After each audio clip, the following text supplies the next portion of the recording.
right, let's get more reaction now from the legal aspects of all of this. Bill Brennan is a former attorney for President Trump, and John Jones is the former chief judge for the U.S. Middle District Court of Pennsylvania. He's now the president of Dickinson College. Great to have both of you here. Judge, I want to start with you. Judge Boasberg today appeared to finally lose patience with Trump DOJ lawyers, scolding them for being disrespectful. He said, quote, "I'll get to the bottom of whether you violated my order and who was responsible for that." What would happen if he rules that they violated his order?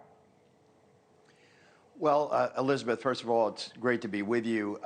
Clearly, Judge Boasberg his fuse has burned down to the point where he's going to go off because he's had a whole week of postponing deadlines, of clearly the government playing hide the ball with him and proffering information that is not particularly useful and certainly not responsive to his questions. He has a number of tools at his disposal. I'm not sure any of them are as useful as they might be in a proceeding where the government isn't involved. They involve sanctions, they involve the contempt power of the court, they involve perhaps monetary penalties and even jailing individuals at some point. He doesn't want to do that. That's not where he wants to go. But what he will do, and he has an obligation to do this as a judge, is to vindicate the order that he handed down, the injunction, and to determine whether anybody violated that. And he's on that quest at this point, and it's perfectly proper for him to do that.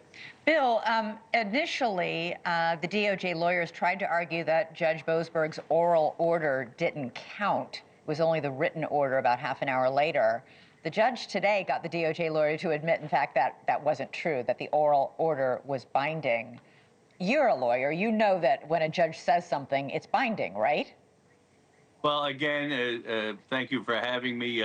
I would say if I was appearing in Judge Jones's courtroom in his past life in the Middle District, where I have appeared, the minute the words came out of Judge Jones's mouth, I would take them as an order. So I find that argument to be a little bit disingenuous, but I also see, the juxtaposition between the administration's desire to act strongly on immigration issues like this with allegedly violent people, as opposed to, somebody working in the pizza shop.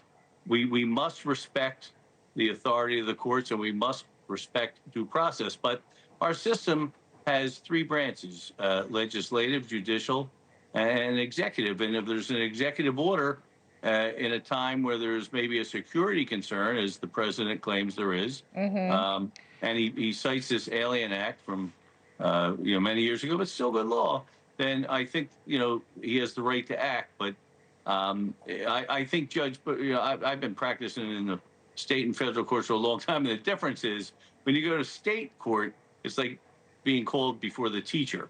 When you go to federal court, you're in the principal's office. Like, yeah.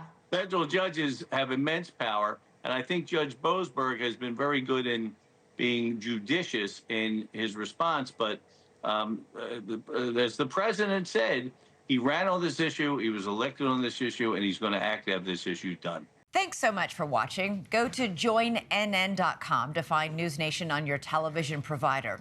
And don't forget to click the red subscribe button below to get more of NewsNation's fact-driven, unbiased coverage.